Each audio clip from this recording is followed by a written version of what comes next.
रात गहरी हो चुकी थी। टाओं की गलियां सन्नाटे में डूबी थीं। कहीं दूर कुत्तों के भौंकने और झींगुरों की आवाज के अलावा सब कुछ चुप था। गली के मोड़ पर बनी छोटी सी चाय की दुकान कांपती लालटेन की पीली रोशनी में जगमगा रही थी।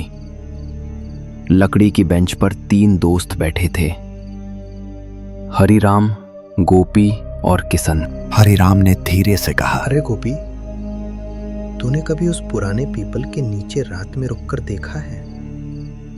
लोग कहते हैं वहां सफेद साड़ी वाली औरत दिखती है। सुना है वो हवेली वाली औरत है जिसकी बरसों पहले मौत हुई थी। कहते हैं उसकी लाश ठीक से दफन नहीं हुई और उसकी आत्मा आज भी भटकती है। गोपी ने सिर हिलाया और बोला, हाँ रे, मेरे भाई ने बताया था। कहता है किसी ने उसका नाम पुकारा मगर पीछे कोई नहीं था। बस पैरों में ठंडी हवा लगी और फिर कई दिन तक बुखार में पड़ा रहा। और वो बलराम याद है ना, वही जो पीकर हवेली में घुस गया था। सुबह चौपाल पर मिला था, पूरी तरह पागल। अब तो 2 शब्द भी जुबान से नहीं निकलते उसके। किशन ने गंभीर होकर पूछा, तो क्या तुम सच में मानते हो कि भूत प्रेत होते हैं?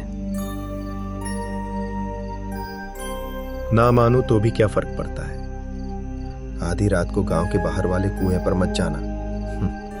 कई लोगों ने वहां औरत के रोने और बच्चे के हंसने की आवाज सुनी है। कुछ तो कहते हैं परछाइयां खड़ी रहती हैं। चाय की भाप और धुंधली रोशनी के बीच उनकी बातचीत गहरी होती जा रही थी कि अचानक कदमों की आहट सुनाई दी। सब चौंक कर देखने लगे। सन्नाटा चीरता हुआ उनका चौथा दोस्त आ पहुंचा, मधुकर। उसका चेहरा थका और बुझा हुआ था, मानो किसी अनजानी यात्रा से लौटा हो। मधुकर पास बैठ गया। थोड़ी देर सन्नाटा छाया रहा। फिर गोपी ने कहा, अरे तू आ गया, अब मजा आएगा।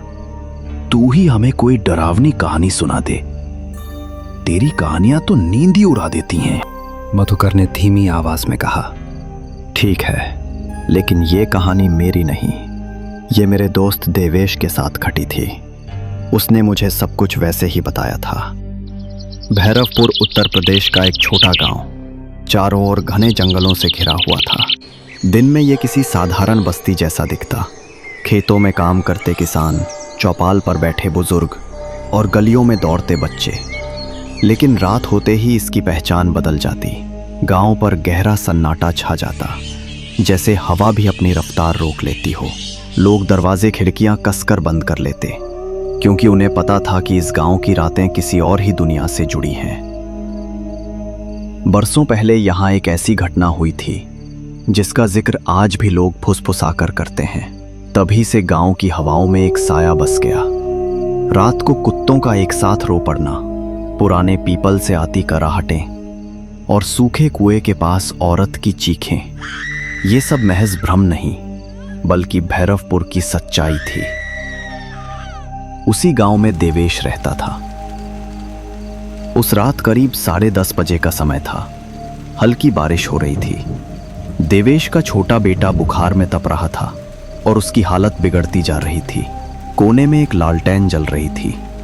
देवेश और उसकी पत्नी सीमा बेटे की हालत देखकर परेशान थे। सीमा ने घबराते हुए कहा, सुनिए जी, बाबू की हालत बिगड़ती जा रही है।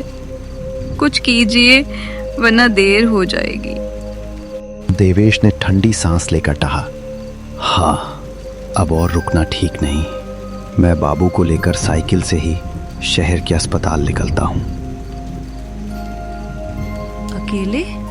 रात का वक्त है, रास्ता सुनसान है, मुझे डर लग रहा है। देवेश ने उसकी आंखों में देखते हुए कहा, डर मुझे भी है, पर बाबू की जान से बढ़कर कुछ नहीं।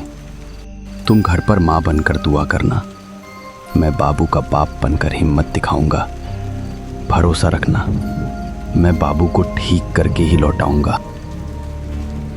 उस रात देवेश साइकिल पर अपने बीमार बेटे को लिए एक खौफनाक सफर पर निकल पड़ा।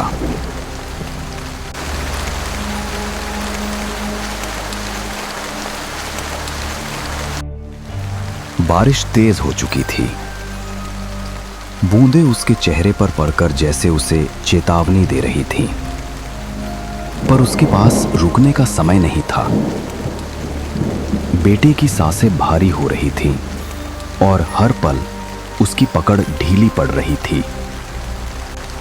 रास्ता बिल्कुल सुनसान था। ये वही रास्ता था जिसके बारे में गांव में तरह तरह की कहानियां कही जाती थीं। लोग कहते थे कि यहां रात में कोई अजीब परछाई साथ चलती है और अचानक गायब हो जाती है।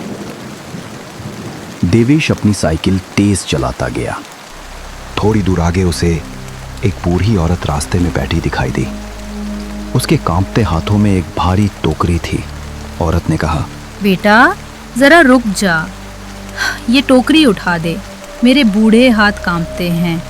देवेश रुका, लेकिन घबराकर बोला, अम्मा मेरा बच्चा बीमार है, मुझे जल्दी शहर पहुंचना है, वरना उसकी हालत और बिगड़ जाएगी, माफ करना।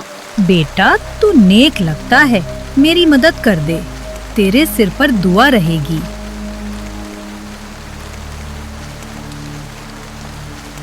देवेश झुककर टोकरी उठाने ही वाला था कि अचानक उसे एहसास हुआ वहां कोई है ही नहीं। दिल जोर से धड़कने लगा। हे भगवान, अभी तो यहीं थी, फिर कहां गई? उसके माथे पर पसीना छलक आया। घबराहट में उसने साइकिल और तेज चलाई। तभी अचानक उसकी पुरानी साइकिल की जंग लगी चैन उतर गई। देवेश झुककर उसे ठीक करने ही वाला था कि उसकी रगों में खून जम गया। सामने उसकी पत्नी सीमा खड़ी थी। तुम यहां? देवेश हैरान रह गया। तुम तो घर पर थी, इतनी रात गए इस सुनसान रास्ते पर कैसे चली आई? सीमा घबराई हुई बोली, मत पूछो, मुझे एक परछाई दिखी थी। वो लगातार मेरा पीछा कर रही थी। मैं डर गई और भागकर तुम्हारे पास आ गई। जल्दी करो, बाबू को मुझे पकड़ाओ, तुम चैन ठीक करो। देवेश थका और डरा हुआ था। उसने बिना सोचे समझे बेटे को उसकी गोद में दे दिया और चैन ठीक करने लगा। लेकिन जैसे ही उसने पीछे मुड़कर देखा, उसकी आंखें फटी की फटी रह गईं। वहां उसकी पत्नी नहीं थी, बल्कि वही परछाई थी। उसकी लाल आंखें चमक रही थीं और गोद में उसका छोटा बेटा था। देवेश चिल्लाया, मेरा बाबू छोड़ दे, वो मेरी जान है, उसे मुझे लौटा दे। वो हाथ जोड़कर गिड़गिड़ाने लगा, ओ परछाई, अगर मेरी जान चाहिए तो ले जा, पर मेरे लाल को छोड़ दे, वो मेरी रूह का टुकड़ा है, उसे मुझे लौटा दे। परछाई ने डरावनी हंसी भरी और बच्चे को कसकर पकड़ लिया। जैसे ही वो बच्चे को चोट पहुंचाने वाली थी, तभी अंधेरे को चीरती मोटरसाइकिल की तेज हेडलाइट और इंजन की गड़गड़ाहट वहां पहुंची। चमक और आवाज से परछाई चीख मारकर धुएं की तरह गायब हो गई। बच्चा उसकी पकड़ से छूटकर जमीन पर गिर पड़ा। देवेश दौड़कर अपने लाल को उठा लिया और सीने से चिपका लिया। उसके आंसू बारिश की बूंदों में घुल गए। मोटरसाइकिल पर उसका दोस्त नरेश था। उसने पूछा, देवेश, ये हाल कैसे हुआ और तेरी आंखें इतनी लाल क्यों हैं? देवेश हांफते हुए बोला, भाई तू सही समय पर आ गया, वरना मेरा बाबू मुझसे हमेशा के लिए छिन जाता। वो कोई औरत नहीं थी, वो छलावा था। मेरी पत्नी का रूप बनाकर मेरे बच्चे को लेकर भाग गया था। अगर तू समय पर नहीं आता तो सब खत्म हो जाता। घबराना मत, अब मैं हूं ना। देख, बाबू सुरक्षित है, हम दोनों उसे लेकर तुरंत शहर चलेंगे। तुझे अब अकेले नहीं छोड़ूंगा। उस रात देवेश की कहानी पूरे गांव के दिल में दर्ज हो गई। एक बाप की कहानी जिसने अंधेरे और छलावे से लड़कर अपनी संतान को बचा लिया। उसने साबित कर दिया कि डर कितना भी बड़ा क्यों न हो, पिता का प्यार उससे कहीं बड़ा होता है।